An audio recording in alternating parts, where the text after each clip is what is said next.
La figura de la esencia, como ya hemos dicho, es una figura clave, central en toda la teoría de la ciencia, según la teoría del cierre. La idea de esencia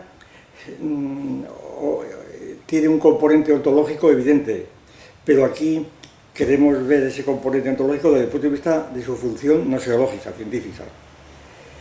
Y este componente ontológico, pero desde el punto de vista noseológico, se mantiene en dos niveles, diríamos. Primero, que pertenecen, que serían internos a la ciencia misma. Con esto respondemos a la pregunta, bueno, ¿y por qué si la esencia tiene una tradición metafísica tan evidente, verdad? ¿Por qué utilizamos esta expresión y no otra para evitar complicaciones?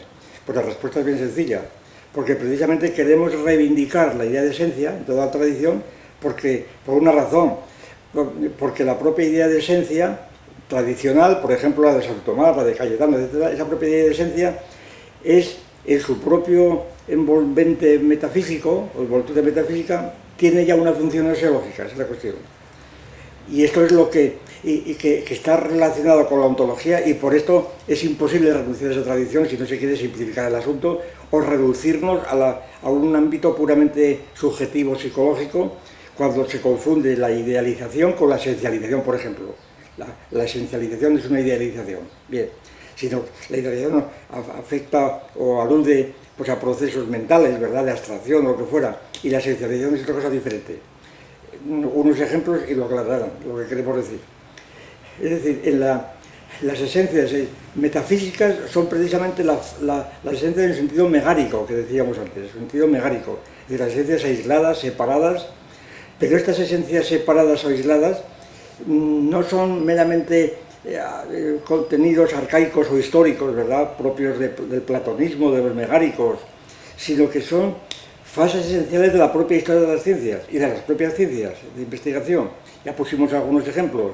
Es decir, las esencias desde el punto de vista metafísico, megárico, pues son, por ejemplo, los números de Aristóteles, los números separados, son, por ejemplo, las especies, son, por ejemplo, los elementos químicos, es decir, que comienzan a funcionar precisamente como esencias elementales, simples, pero que por sí mismas, que son imprescindibles, pero por sí mismas no dan lugar todavía al juego propio que les corresponde a la teoría de cierre.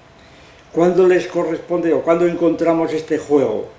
Pues yo creo que la principal manera de mostrar el juego de las esencias elementales que están incorporadas, como digo, el caso más claro es la clasificación de Linneo como previas a la teoría de Darwin. Es imposible el darwinismo sin contar previamente con la taxonomía de Linneo. Y la taxonomía de Linneo es a base de especies o de esencias metafísicas, megáricas. Tantas son las especies cuantas Dios creó en el principio. Lo cual quiere decir que las esencias llamadas metafísicas pues son algo más que metafísicas, y por eso hace falta recuperar el concepto de esencia tradicional. Entonces, cuando las esencias megáricas aparecen desarrolladas precisamente como esencias noseológicas, es precisamente cuando las esencias no se consideran aisladas, sino formando familias o sociedades de esencias que dan lugar a lo que llamamos contextos determinantes. Dos ejemplos, porque no hay tiempo, no hay espacio para exponerlo más. El primer ejemplo es muy elemental, aunque muy difícil de analizar, que es el de la transición de las esencias euclidianas, por ejemplo, lo que Euclides llamó definiciones, horoi, o esquemas, esquemata, esquemas tales como son, palabras del propio Euclides, pues el triángulo, la circunferencia, el rectángulo, es decir, estas figuras esenciales, ¿verdad? Estas figuras esenciales no están aisladas, sino que se componen las unas con las otras por relaciones sinalógicas, no meramente isológicas. Y entonces, esta composición de unas figuras con otras forman contextos determinantes que son sistemas de identidad. En el caso del teorema de Pitágoras, pues lo que se suele llamar por muchos historiadores el molino de viento, es decir, un triángulo rectángulo que tiene adosadas tres cuadrados, uno a su hipotenusa y otros dos a los catetos. Entonces, esta figura, el triángulo, el molino de viento, que se le suele llamar, Este molino de viento es una especie de sistema puramente empírico, artificioso, contingente, en donde las esencias, es decir, triángulos y cuadrados en este caso, aparecen fundidas entre sí de un modo contingente, al parecer, artificioso. Pero, sin embargo, la conexión es de identidad, como se ve, por ejemplo, porque las líneas que definen la diferencia entre el triángulo y el cuadrado, pues son líneas que se funden en una sola, es decir, donde desaparece la línea. Entonces se forma todo un sistema de identidad solamente a partir del cual se puede demostrar, o demostró Euclides, el teorema de 47. A partir de ahí aparece una serie de relaciones entre ese contexto determinante, en donde el teorema de Pitágoras, que es el fundamental en toda la historia futura, pues aparece realmente demostrado. De manera que ahí las esencias están jugando un papel decisivo siempre que los teoremas de Euclides no se reinterpreten desde una perspectiva proposicional, axiomática, de la famosa ciencia hipotética deductiva, sino una perspectiva objetual. El teorema de Euclides no es simplemente una proposición que se deriva de las anteriores. Supone precisamente este juego de figuras, como decimos, de esquemas, de definiciones, más que proposiciones, de definiciones de Euclides, en donde una vez determinadas de un modo casi, ya digo, contingente o empírico, en esa empiria o contingencia aparecen relaciones necesarias. Esa es la idea central ontológica de la idea de esencia como esquema de esencias. El otro ejemplo es mucho más complicado de analizar, pero daremos una idea muy general, aunque totalmente insuficiente. Es las esencias elementales constituidas por los gases, por las moléculas de los gases en la teoría cinética de los gases. Estas moléculas, la teoría cinética de los gases, que está desarrollada a partir de un análisis fenoménico de los gases, en estructuras fenoménicas, descubierta ya en el siglo XVIII y XIX, precisamente por las famosas leyes de Boyle, etcétera, etcétera, de Gay-Lussac, de Charles, etcétera, esas famosas leyes fenoménicas, donde todo lo que se demuestra allí pues son esas hipérbolas en donde se establecen las relaciones entre la presión, volumen y temperatura.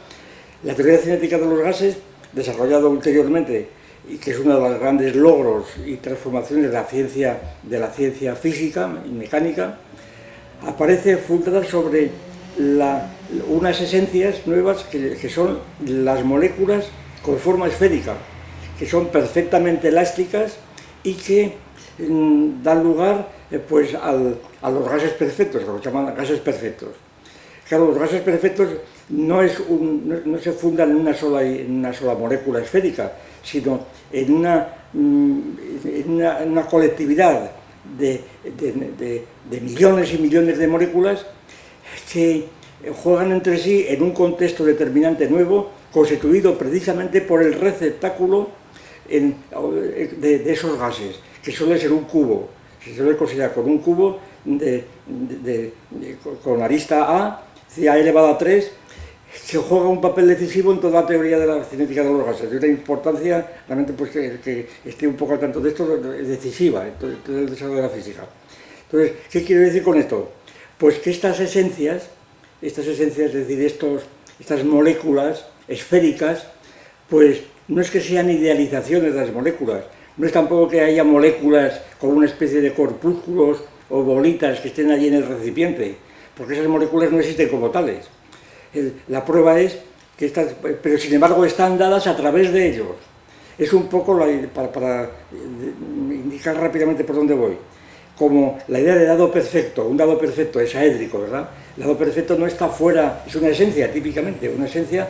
¿Por qué? Porque no es un dado individual, sino que supone millones y millones de dados, teóricamente, o por lo menos representados por 1000 dados o 2000 dados, en donde las diferencias que existen entre unos y otros, y los hacen imperfectos, porque hay más carga en una cara que en otra, sin embargo quedan neutralizados unos con otros. Y esta neutralización es la que determina el dado perfecto, que no está dado, digo, fuera de esa colectividad de dados empíricos, sino de las relaciones con esos dados empíricos. Algo similar podríamos decir que pasa con las moléculas esféricas de los gases.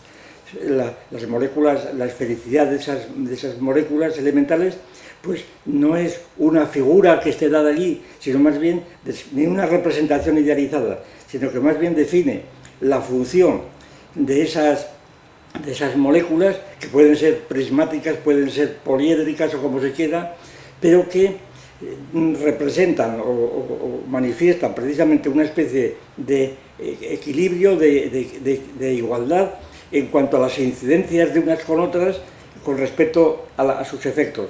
Y en estos promedios es donde aparece precisamente esa esencia colectiva, que es lo que da lugar al contexto determinante.